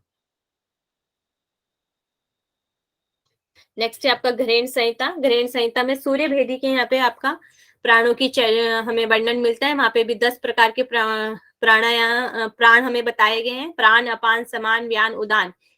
उनके लिए बोला गया ये शरीर के भीतर अवस्थित हैं, और जो आपके नाग, कूर्म, कृकल, देवदत्त, धनंजय बताए गए ये मानव शरीर के बाहर अवस्थित है, ऐसा वहां पर बताया गया है। नेक्स्ट आपका आ जाता है योग बीज में नहीं दिया गया है वशिष्ठ संहिता। वशिष्ठ संहिता में भी 10 प्रकार के प्राणों का वर्णन है। और आपका सिद्धांत पद्धति में भी 10 प्रकार के प्राण यहाँ पर बताए गए हैं। नेक्स्ट है नाड़ी। नाड़ी के बारे में देख लेते हैं। सुषुम्ना के 7 नाम यहाँ पे बताए गए, जो हमारी नाड़ियां, उसमें से सुषुम्ना नाड़ी के यहाँ पे 7 नाम बताए गए हैं हट प्रदीपिका में। सुषुम्ना, शून्य पदवी, ब्रह्मरंध्र, महापत, शमशान, शांभवी और मध्यमार्ग, ये सुषुम्ना के 7 नाम यहाँ पर बताए गए हैं। और आपके हट रत्नावली में 14 प्रकार की नाड़ियां बताई गई हैं, उसमें से 3 श्रेष्ठ हैं, ईड़ा, पिंगला, सुषुम्ना, और उसमें से भी 1 श्रेष्ठ यहाँ पर बताई गई है, सुषुम्ना। नेक्स्ट है आपकी 10 गोरख संहिता। गोरख संहिता में आपकी 10 बताई गई हैं नाड़ियां, इसमें से ईड़ा, पिंगला, सुषुम्ना। ईड़ा को यहाँ पर चंद्रमा कहा गया है, पिंगला को यहाँ पर सूर्य कहा गया है, और सुषुम्ना को यहाँ पर अग्नि कहा गया है। नेक्स्ट आपका आ जाता है शिव संहिता। शिव संहिता में 14 नाड़ियां बताई गई हैं। एक अकेला एक्सा टेक्स्ट है जहां पर जो नाड़ियों की संख्या 3.5 लाख बताई गई है, और किसी टेक्स्ट में 3.5 लाख नहीं बताई गई है, शिव संहिता में ही बताई गई है। तो यहाँ पर मुख्य नाड़ी 14 है, उसमें से भी 3 मुख्य नाड़ी है, ईड़ा, पिंगला और सुषुम्ना। और जो एक हमारी श्रेष्ठ नाड़ी है इसमें सुषुम्ना है, इसको योग वल्लभा भी कहा गया है। और इसके साथ 14 नाड़ियों के अलावा एक और नाड़ी यहाँ पर बताई गई है, चित्रा नाड़ी, इसको उपाधि स्वरूपा यहाँ पर कहा गया है। और ये सुषुम्ना योग वल्लभा है, और जो चित्रा नाड़ी है ये शिव वल्लभा है, शिव की प्रिय नाड़ी है चित्रा नाड़ी। ठीक है,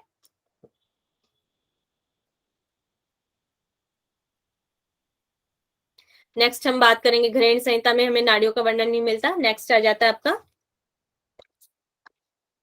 योग बीज। योग बीज में सुषुम्ना नाड़ी को ब्रह्म नाड़ी और विश्वधारिणी भी कहा गया है। विश्वधारिणी क्यों कहा गया है? क्योंकि इसने 21 मणियों को धारण किया करा हुआ है, इसलिए इसको विश्वधारिणी यहाँ पर कहा गया है। नेक्स्ट आप आ जाता है वशिष्ठ संहिता। वशिष्ठ संहिता में 72,000 नाड़ियों का हमें वर्णन मिलता है। और ये 72,000 नाड़ियां किस तरीके से, पीपल के पत्ते के समान जैसे नाड़ियां होती हैं उसमें, वैसे ही यहाँ पर बताई गई हैं। और त्रिषि को ब्राह्मण उपनिषद में भी यही कहा गया है। इसमें मुख्य नाड़ियां 14 हैं, 14 में से 3 और 3 में से 1 बताई गई है। यहाँ पे ईड़ा को चंद्रमा और तामस कहा गया है, पिंगला को सूर्य और राजस कहा गया है। नेक्स्ट हम बात करते हैं सिद्धांत पद्धति की। सिद्धांत पद्धतियों में नाड़ियों के 10 द्वार बताए गए हैं। और इसमें जो नाक में ईड़ा और पिंगला है, मेरुदंड से ब्रह्मरंध्र तक सुषुम्ना है, मुख में सरस्वती है, नेत्र में पूषा और अलम्बुषा है, कान में आपकी गांधारी और हस्तजिह्वा है, गुदा में कुहू और लिंग और शंखनी। इस तरह ये नाड़ियों का स्थान भी बताया गया। नेक्स्ट है मर्म और 16 आधार किस किस में दिए गए हैं। तो मर्म की बात करें तो सबसे पहले हम हट प्रदीपिका की बात करेंगे। इसमें हमें 16 आधार की बात की गई है, खाली बात की गई है, 16 आधार बताए नहीं गए हैं। तो कहाँ पर बताए गए हैं? जालंधर बंद से 16 आधारों का नियंत्रण हो है, ऐसा बताया गया है। नेक्स्ट आपका है हट रत्नावली में इसका वर्णन नहीं मिलता है। नेक्स्ट है आपका गोरख संहिता। गोरख संहिता में जहां पर 29 ज्ञातव बताए गए, 29 ज्ञातव में से 16 आधार बताए गए हैं। और ऐसा ही वर्णन हमें योग चूड़ामणि में भी मिलता है। ठीक है, नेक्स्ट हमारे में वशिष्ठ संहिता। वशिष्ठ संहिता में हमारे 18 प्रकार के मर्म बताए गए और त्रिशी को ब्राह्मण उपनिषद में भी बताए गए हैं। नेक्स्ट है आपका सिद्ध सिद्धांत पद्धति। सिद्ध सिद्धांत पद्धति में 16 आधार बताए गए हैं। नेक्स्ट है आपका नाद अनुसंधान। तो हट प्रदीपिका में जो नाद अनुसंधान है इसमें 4 इसकी अवस्थाएं बताई गई, आरंभ, घटा, परिचय और निष्पत्ति। आरंभ अवस्था में मैम 16 आधार ये सिर्फ गोरख संहिता और सिद्ध सिद्धांत पद्धति में बताए गए हैं। गोरख संहिता और आपका सिद्ध सिद्धांत पद्धति तीनों में बताए गए। एक तो हो गया हट प्रदीपिका। हट प्रदीपिका में केवल वर्णन है और यहाँ पर 16 आधार इसमें गोरख संहिता में बताए, सिद्ध सिद्धांत पद्धति में बताए। मर्म केवल वशिष्ठ संहिता में बताए। ठीक है, ओके मैम। तो यहाँ पर आरंभ अवस्था में ब्रह्म ग्रंथि का भेदन होता है और नाद कौन सा सुनाई देता है? झण झण का नाद यहाँ पे सुनाई देता है। नेक्स्ट घटा अवस्था। घटा अवस्था में विष्णु ग्रंथि का भेदन होता है, भेरी की जैसी ध्वनि यहाँ पे नाद सुनाई देता है। परिचय अवस्था में कोई भी हमारी ग्रंथि का भेदन नहीं होता है और ढोल के जैसी हमें नाद सुनाई देती है। निष्पत्ति अवस्था में रुद्र ग्रंथि का भेदन होता है और वीणा की तरह नाद सुनाई देता है। नेक्स्ट सेम एज द हट प्रदीपिका, जो हमारा हट रत्नावली है, सेम हमें नादानुसार का वर्णन हट रत्नावली में भी मिलता है, सेम ही है। नेक्स्ट हमारा गोरख संहिता। गोरख संहिता में हमें नाद का वर्णन नहीं मिलता है। नेक्स्ट है शिव संहिता। शिव संहिता में षडमुखी मुद्रा की स्थिति में नाद उत्पन्न होता है और यहाँ पर जो प्रथम अभ्यास होता है, प्रथम हमें सबसे पहले वेणु और वीणा की ध्वनि यहाँ पर सुनाई देती है। सेकेंड नंबर पे हमें घंटा नाद, मेघ गर्जना, लय की उत्पत्ति होती है। ठीक है, षडमुखी मुद्रा में। नेक्स्ट है आपका घरेण संहिता। घरेण संहिता में इसका वर्णन हमें जब हम भ्रामरी कुंभक का अभ्यास करते हैं वहां पर इसका वर्णन मिलता है। अर्धरास्ती के पश्चात दोनों कानों को बंद करके पूरक रेचक करना, दाएं कान से नाना प्रकार की ध्वनियां सुनाई देती हैं। तो सबसे पहले यहाँ पर झिंगुर के सदृश वंशी, मेघ, झरझर, भ्रमरी, घंटा, कास्यपार्थ, तुहड़ी, भेरी, मृदंग, दुदुम्बी, विविध प्रकार की ध्वनियां यहाँ पर सुनाई देती हैं। तो ये जो पूरा लिखा है ये आपका घरेण संहिता का लिखा गया है। ठीक है, नेक्स्ट है आपका वशिष्ठ संहिता। वशिष्ठ संहिता में षडमुखी मुद्रा की स्थिति में स्फटिक मणि के समान स्वच्छ नाद का आविर्भाव होता है। तो सबसे पहले हमें शंख की ध्वनि सुनाई देती है, फिर मध्य में मेघ की ध्वनि सुनाई देती है और अंत में पहाड़ से गिरते हुए झरने के समान ध्वनि सुनाई देती है। तो यहाँ पे लो से हाई हमारी नाद की ध्वनि जाती है, पहले शंख है, फिर मेघ है, फिर पहाड़ से गिरते हमारे झरने के ध्वनि है। ठीक है,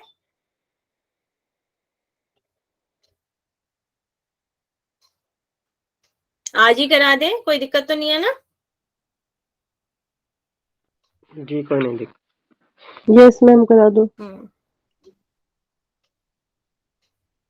नेक्स्ट हम करेंगे कुंडली की बात।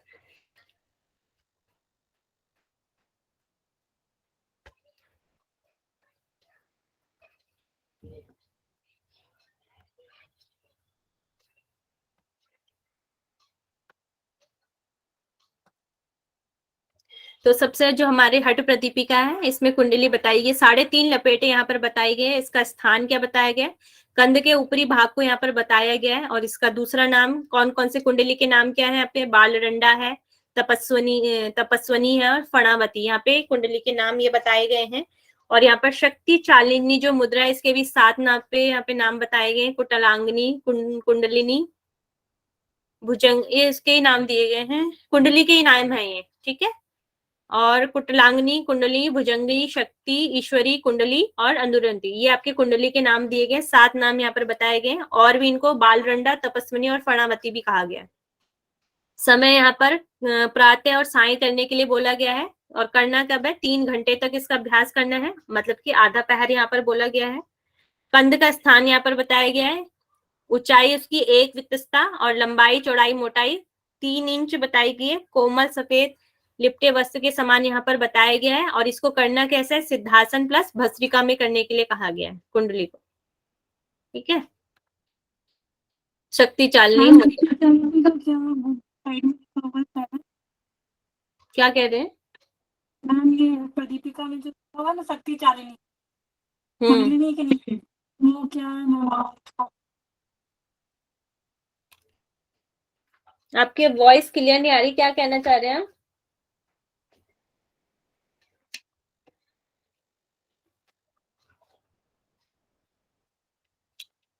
आगे बढ़ते हैं मैम। ठीक है, नेक्स्ट है आपका हट रत्नावली। हट रत्नावली में जो आपका कुंडली के लिए आपका एक वस्त्र बताया गया है, यहाँ पर 12 अंगुल उसकी लंबाई है, 6 अंगुल चौड़ाई है, उसे विष्टांबर वस्त्र भी कहा जाता है। इसका अभ्यास का समय 2 मुहूर्त यहाँ पर कहा गया है, मतलब कि 96 मिनट करने के लिए कहा गया है। और ये कब हमारी हो जाती है कुंडली जागरण? 6 महीने के अंदर हो जाती है। दूसरा इसका नाम यहाँ पर सरस्वती बताया गया है, और ये कुंडली को सभी यौगिक क्रियाओं का आधार भी बताया गया है हट रत्नावली में। और कुंडली के यहाँ पे 27 नाम बताए गए हैं हट रत्नावली में। नेक्स्ट आपका आ जाता है गोरख संहिता। गोरख संहिता में 8 लपेटे वाली कुंडली को बताया गया है। इसका स्थान कंध के ऊपर बताया गया है, और सर्प की आकृति कमल नाल के तंतु के समान इसे यहाँ पर बताया गया है। और ये जागृत किससे होती है? यहाँ पर वाहिनी योग से जागृत होती है। वाहिनी मतलब अग्नि योग से ये जागृत होती है। इसकी स्थिति देख लेते हैं। दोनों हाथों को अंजलि बांधकर दोनों कुन्हियों को दृढ़ता से हृदय पे लगाकर पद्मासन में करें। ठोड़ी को हृदय से लगावें, प्राण और अपान को मिलावें, कुंभक द्वारा वायु को रोक कर छोड़ें। इससे कुंडली जागृत होती है। तो कुंडली कैसे जागरण होती है ये भी बता दिया गया है। नेक्स्ट है आपका शिव संहिता। शिव संहिता भी 3.5 लपेटे यहाँ पर बताई गई है। ये विद्युत लता के समान यहाँ पर बताई गई है। इसका दूसरा नाम वाग देवी इसको यहाँ पर कहा गया कुंडली को। स्थान क्या है? आधार कमल। आधार कमल मतलब आपका हो गया मूलाधार। मूलाधार चक्र इसका स्थान बताया गया। प्रतिदिन इसका अभ्यास करना चाहिए। समय 2 मुहूर्त है, मतलब कि 96 मिनट। ठीक है, नेक्स्ट आपका आ जाता है घरेण संहिता। घरेण संहिता में भी 3.5 लपेटे यहाँ पर बताई गई है। नाभि पर वस्त्र बांधना है। लंबाई और चौड़ाई दी गई। लंबाई इसका 1 विते मतलब कि 9 इंच बताई गई है, और जो चौड़ाई है ये 4 अंगुल यहाँ पर बताई गई है उस वस्त्र की। उसको विश्वाम्बर वस्त्र बोला गया है। और करना कैसे? इस वस्त्र को लपेटकर एकांत में अभ्यास करने के लिए कहा गया है। शरीर पर भस्म लगानी है। सिद्धासन में इसको करने के लिए कहा गया है। नाक में श्वास भरना है और अपान वायु के साथ मिलाना है। जब तक वायु सुषुम्ना के भीतर ना जाए तब तक अश्वनी मुद्रा को करने के लिए कहा गया है। और निश्वास कुंभक प्राणायाम से कुंडली शक्ति जागृत होकर ऊर्ध्व मार्ग में सहस्त्र दल कमल में परमात्मा के साथ एकाकार हो जाती है। तो ये कुंडली का जागरण हो जाता है आपका। नेक्स्ट हो जाता है आपका योग बीज।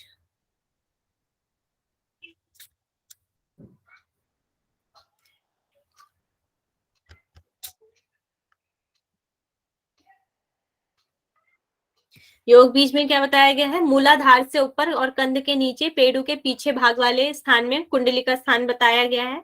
यहाँ पर भी वक्र 8 बताए गए हैं। समय इसका 15 दिन में तक इसका अभ्यास करने के लिए कहा गया है। और आसन कौन सा है? सिद्धासन। सिद्धासन को यहाँ पर वज्रासन कहा गया है। और निरंतर इसका 7 मास तक अभ्यास करने के लिए कहा गया है कुंडली जागरण के लिए। और फिर कुंडली जागृत 3 ग्रंथियों का भेदन होता है तो कुंडली की जागृत हो जाती है। और इसका दूसरा नाम क्या है? यहाँ पर ब्रह्मनाड़ी इसको बोला गया है।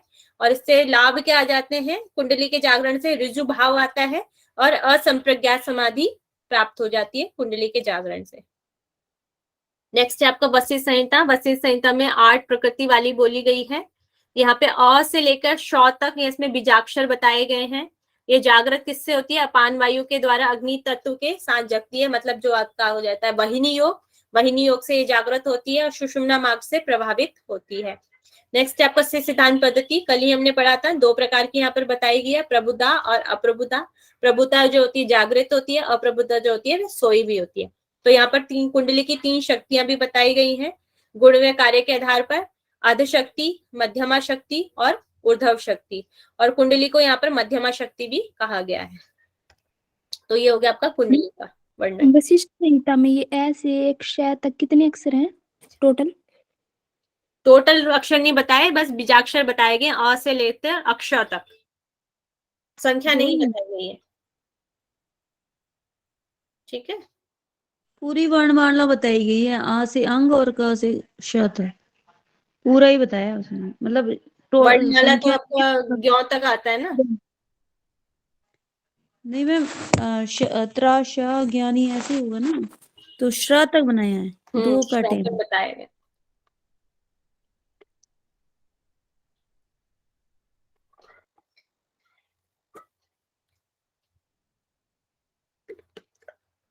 नेक्स्ट हम पढ़ेंगे कुंडली जागरण। कुंडली जागरण किन किन चीजों से हो जाता है? एक तो आपका हो जाता है, ये भी हमारे एग्जाम में कई बार आ चुका है, तो कुंडली जागरण किससे होगा? एक तो मत्स्येंद्र आसन से, हट प्रदीपिका में बताया जा रहा है ये। मत्स्येंद्र आसन से कुंडली जागरण होगी, भस्त्रिका प्राणायाम से कुंडली का जागरण होगा, केवल कुंभक से कुंडली का जागरण होगा, और मूल बंद से आपके कुंडली का जागरण होगा। ठीक है, नेक्स्ट है आपका हट रत्नावली। हट रत्नावली में बताया गया है मत्स्येंद्र आसन से कुंडली जागृत होती है। नेक्स्ट है आपका घरेण संहिता। घरेण संहिता में भुजंग आसन से, अश्वनी मुद्रा से और सूर्य भेदी प्राणायाम से, इन तीनों से हमारा कुंडली का जागरण होता है। नेक्स्ट है आपका योग बीज। योग बीज में शक्ति चालन मुद्रा से 7 मास तक जब हम करेंगे तब कुंडली का जागरण होता है, और भस्त्रिका प्राणायाम से कुंडली का जागरण होता है। ठीक है, नेक्स्ट है आपका वशिष्ठ संहिता। वशिष्ठ संहिता में नाद में बताया गया मन में ओम के उच्चारण करने से कुंडली का जागरण होता है। नेक्स्ट है आपका सिद्धांत पद्धति। सिद्धांत पद्धति में मूलाधार की साधना में आकुंचन करने से कुंडली शक्ति जागृत होती है। ठीक है, नेक्स्ट है आपका उन्मनी भाव। मैम ये योग बीज में क्या है? शक्ति चालिनी और कुंडलिनी जागरण का नाद, जब हम नाद में करते हैं, मन में ओमकार का जब उच्चारण करते हैं तब हमें नेक्स्ट है आपका उन्मनी भाव या कैबल्य की जो प्राप्ति होती है वह कैसे होती है? तो आपका यहाँ आ जाता है हट प्रदीपिका में सिद्धासन। सिद्धासन में उन्मनी भाव प्राप्त होता है और केवल कुंभक से। ठीक है, और जो आपका हट रत्नावली है इसमें पद्मासन से आपकी मोक्ष की प्राप्ति होती है। नेक्स्ट है आपका गोरख संहिता। गोरख संहिता में शिव का ध्यान करने से मोक्ष की प्राप्ति होती है। और आपका नेक्स्ट है घरेण संहिता। घरेण संहिता में सिद्धासन से मोक्ष की प्राप्ति होती है। नेक्स्ट है आपका योग बीज। योग बीज में केवल कुंभक से आपके कैवल्य की प्राप्ति हो जाती है योग बीज के अनुसार। नेक्स्ट है आपका वशिष्ठ संहिता। वशिष्ठ संहिता में ओमकार प्राणायाम परम गति की प्राप्ति होती है, और जो हमारा उत्तम प्रत्याहार होता है उससे ब्रह्म की प्राप्ति हो जाती है। और यहाँ पर जो हमारा से सिद्धांत पद्धति है, सिद्धांत पद्धति में जो हमारा निर्वाण चक्र है उससे हमें मोक्ष की प्राप्ति हो जाती है।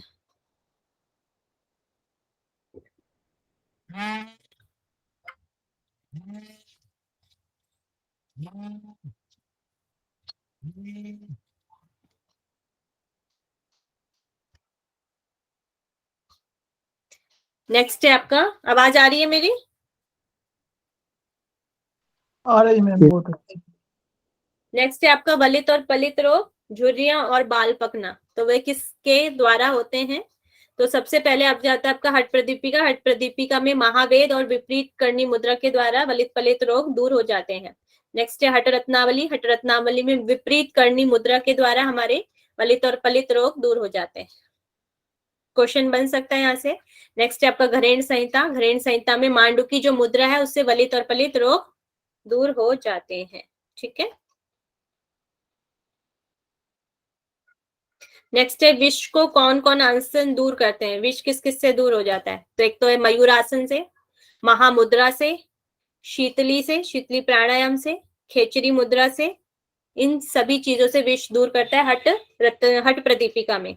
हट रत्नावली में बताया गया है शीतली प्राणायाम से, महामुद्रा से और मयूरासन से। ठीक है, और नेक्स्ट है आपका वशिष्ठ संहिता। इसको कूर्मासन की जगह यहाँ पर भद्रासन कर लेंगे सभी।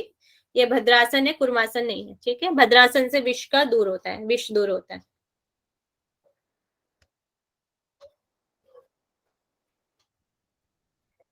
जैसे दिव्य दृष्टि। दिव्य दृष्टि किससे मिलती है आपको? हट प्रदीपिका में नेति क्रिया से और अमरोली क्रिया से हमें दिव्य दृष्टि प्रदान होती है। नेक्स्ट है आपका हट रत्नावली। हट रत्नावली में नेति क्रिया से आपको दिव्य दृष्टि प्रदान होती है। नेक्स्ट है आपका घरेण संहिता। घरेण संहिता में कपाल रंध्र, धौती, नेति और त्राटक, इन 3 चीजों से हमारी दिव्य दृष्टि हमें प्रदान होती है। ठीक, मैम ये कूर्मासन की जगह भद्रासन है क्या? ऊपर हाँ, वाली लाइन? भद्रासन है, इसको करेक्ट कर लेंगे। Okay, thank.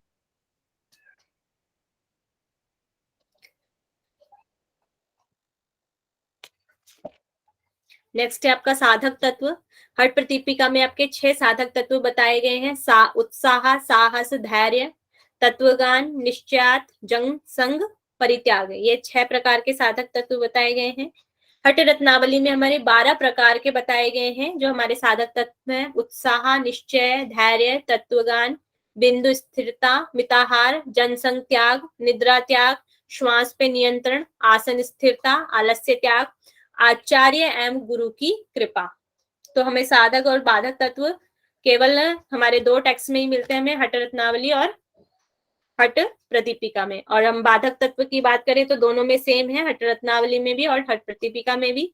अत्याहार, प्रयास, प्रजल्प, नियमाग्रह, जनसंग और लौल्य, तो दोनों में सेम है। नेक्स्ट हम मिताहार की बात करेंगे। मिताहार, हठ प्रदीपिका में मिताहार की बात करें तो स्निग्ध मधुर भोजन भगवान को अर्पित कर अपने पूर्ण आहार को चतुर्थांश से कम खाया जाए, उसको बोला गया है।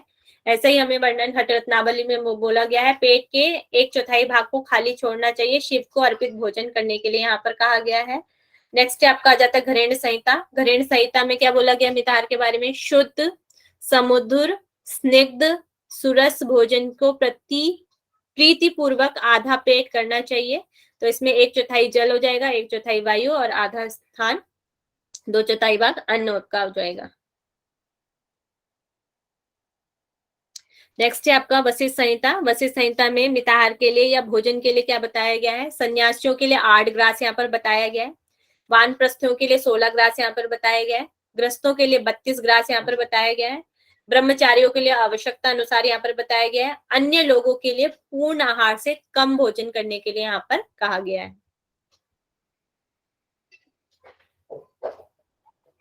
नेक्स्ट मिताहार हो गया। अब आ जाते हैं आपके पथ्य, हमें क्या खाना चाहिए। तो ये जो हमें मिलता है फर्स्ट अध्याय के 62वें श्लोक में हमें मिलता है इसका वर्णन। तो हमें क्या क्या खाना है? गोधूम, शाली, शाली हो गया चावल, यव, यव मतलब हो गया आपका जौ, सुपाच्य अन्न, घी, खांड, नवनीत, मिश्री, मधु, सूट, परवल और फल बताए गए हैं। 5 प्रकार के शाक बताए गए हैं, मूंग, वर्षा का जल और मक्खन, ये सारी चीजें पत्ते हैं। ऐसा ही सेम वर्णन हमें हठ प्रदीपिका में मिलता है। नेक्स्ट आ जाए आपका गोरख संहिता। गोरख संहिता में दूध लेने के लिए बात कही गई है, दूध को लेना चाहिए। नेक्स्ट हम बात करते हैं शिव संहिता की। शिव संहिता में घी, दूध, मिष्टान, तांबुल, तांबुल कैसा लेना है? चूना रहित तांबुल लेने के लिए बोला गया है यहाँ पर। और कर्पूर लेने की यहाँ पर बात की गई है। नेक्स्ट हम बात, क्या होता है? तांबुल कपूर, पान, तांबुल पान, पान को चूना रहित पान को लेने के लिए कहा गया है। कपूर, कपूर तो पता नहीं खाने वाला होगा या कैसे, वो मुझे नहीं आइडिया इसका। मैम वो जो भगवान को कपूर जलाते हैं वो है मैम। अच्छा अच्छा, वो केले में डाल के लेते हैं शुद्ध कपूर। ठीक है। नेक्स्ट है आपका घरेण संहिता। घरेण संहिता में आपके चावल, जौ, गेहूं, मूंग, उड़द, चना, परवल, कटहल, ककोल, करेला, कुंदरू, अरबी, ककड़ी, केला, गुलर, चौलाई, कच्चा केला, पक्का केला, केले का दंड, मूली, बैगन, औषधि और 5 शाक, ये सभी चीजें लेने के लिए कहा है। ये घरेण संहिता का ही है, घरेण संहिता के पत्याहार है। ठीक है, तो ये हो गया आपके पत्याहार। अब हम बात करेंगे अपत्याहार की। तो अपत्याहार में सबसे पहले क्या आ जाता है?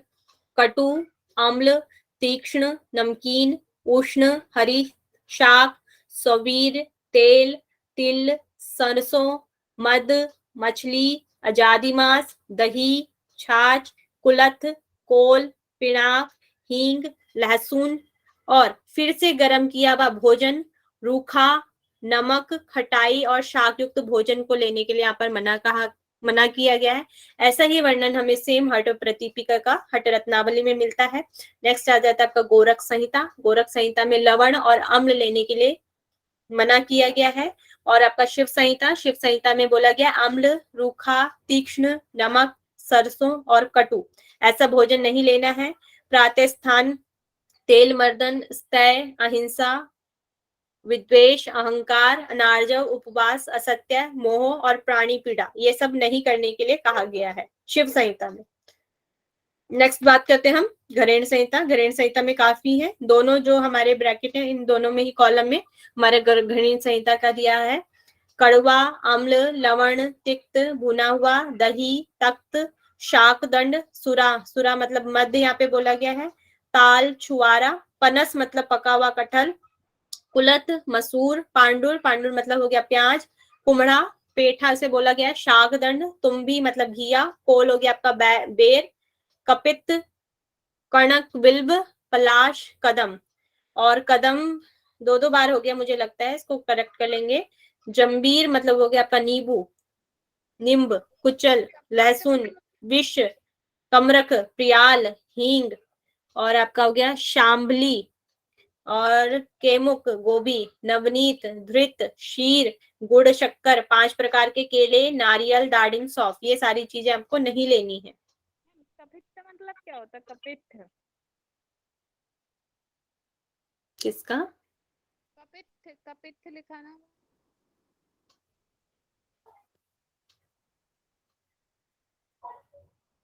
कपित्य किसी को पता है तो बता दें, कपित्य का मीनिंग कैथा होता है शायद।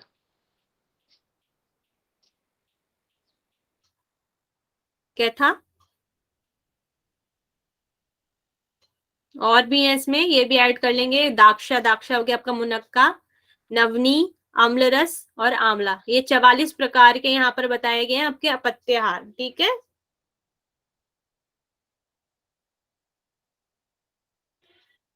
नेक्स्ट है आपके योग के स्थान। योग के स्थान के बारे में क्या कहा गया है वो देख लेते हैं। नेक्स्ट है आपका हट प्रदीपिका में बताया गया एकांत स्थान हो जाना चाहिए, सुराज्य होना चाहिए, धार्मिक देश होना चाहिए, सुभिक्ष होना चाहिए, निरुपद्रव्य होना चाहिए, मठिका मध्य होना चाहिए। मठिका आपके मध्य में धनु प्रमाण प्रंद 4 फीट मतलब 4 हाथ प्रमाण तक, शिला, अग्नि और जल नहीं होना चाहिए। नेक्स्ट है आपका हट रत्नावली। हट रत्नावली में बोला है सुराष्ट्र, धार्मिक देश से, सुभिक्षे, निरुपद्रव्य और एकांत स्थान में आपका योग स्थान होना चाहिए। नेक्स्ट है हट घरेण संहिता। घरेण संहिता में बोला गया दूर देशे, अरण्य, राजधानी में योग साधना नहीं करनी चाहिए, सुदेशे, धार्मिक राज्य, सुभिक्ष और निरुपद्रव्य होना चाहिए स्थान।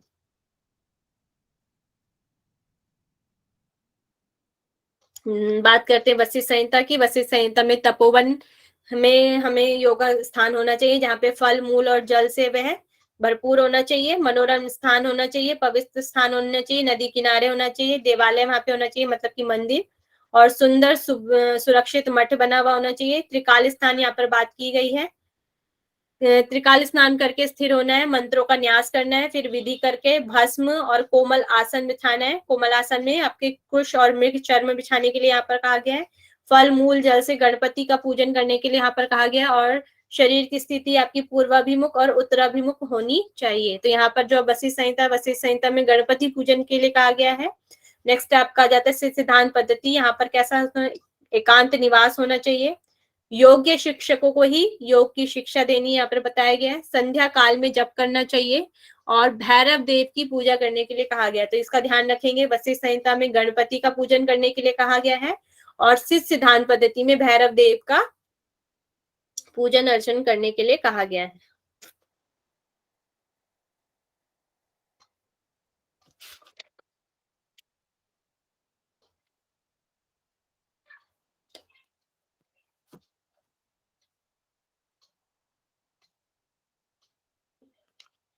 नेक्स्ट अब बात करते हैं मठ की। तो इसमें मठ कैसा होना चाहिए, तो जो आपकी कुटिया है वह अल्प द्वार वाली होनी चाहिए, कोई छिद्र नहीं होना चाहिए, भूमि ऊंची नीची नहीं होनी चाहिए, अधिक विस्तृत नहीं होनी चाहिए, गाय के गोबर से लिपी भी होनी चाहिए, स्वच्छ कीड़ों से रहित होनी चाहिए, बाहर मंडप होना चाहिए, वेदी होनी चाहिए, कुआं होना चाहिए, चारों ओर से दीवारों से घिरा होना चाहिए। ये योग मठ के लक्षण यहाँ पर बताए गए हैं हट प्रदीपिका में, सेम ही हमारे हट रत्नावली में भी दिए गए हैं। नेक्स्ट है घरेण संहिता। घरेण संहिता में अभी कुटिया और मठ कैसा होना चाहिए, प्राचीर, प्राचीर मतलब दीवारों से घिरा हुआ होना चाहिए, बावली होनी चाहिए, कूप या तालाब वहां पर होना चाहिए, अधिक ऊंचा नीचे नहीं होना चाहिए, कीड़ों और मकोड़ों से रहित होना चाहिए, और गाय के गोबर से लिपा हुआ होना चाहिए।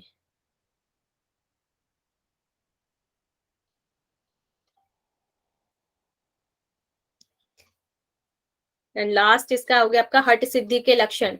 जब आपकी हट सिद्धि हो जाती है तो आपके क्या क्या लक्षण आते हैं आपके शरीर में हल्कापन आ जाता है, मुख पर प्रसन्नता होती है, स्वर में सौराष्ट्र आ जाता है, नैनों में तेजस्विता आती है, आरोग्यता आती है, बिंदु जय हो जाता है, अग्नि प्रदीप्त हो जाती है और नाड़ी शुद्धि हो जाती है। सेम ऐसे ही आपको प्रदीपिका में बनेंगे। शरीर में हल्कापन आता है, मुख पर प्रसन्नता आती है, नाद स्फुटितम हो जाता है, नैनों में तेजस्विता आती है, आरोग्यता आती है, बिंदु जय, जठराग्नि प्रदीप्त और नाड़ियां शुद्ध हो जाती हैं। हम बात करते हैं और ये है आपका सिद्धांत पद्धति। सिद्धांत पद्धति में बताया गया है अवधूत योगी के लक्षण क्या होते हैं। कभी ग्रस्त हो जाता है वह, कभी पूर्ण योगी हो जाता है, कभी पिचास के समान हो जाता है, कभी नंगा, कभी राजा के समान, कभी सदाचार उपदेशक और गुरु के समान व्यवहार करता है अवधूत योगी। ठीक है, ये उसके लक्षण बताए गए हैं। और एक और योग बीज में आप ऐड कर लेंगे तो यहाँ पर 2 प्रकार की सिद्धियां हमें मिलती हैं योग बीज में, एक तो कल्पित सिद्धि और एक अकल्पित सिद्धि। ठीक है, तो ये सब हो गया आपके हठ योगिक टेक्स्ट। ठीक है, मैम स्वर में सौष्ठव मतलब क्या होता है? स्वर में मतलब आपका जो कंठ है, आवाज में इम्प्रूवमेंट बोलेंगे। वाणी में मधुरता। ठीक है, तो ये आपके हठ योगी ग्रंथ हो गए हैं। ठीक है, धन्यवाद मैम। वेलकम।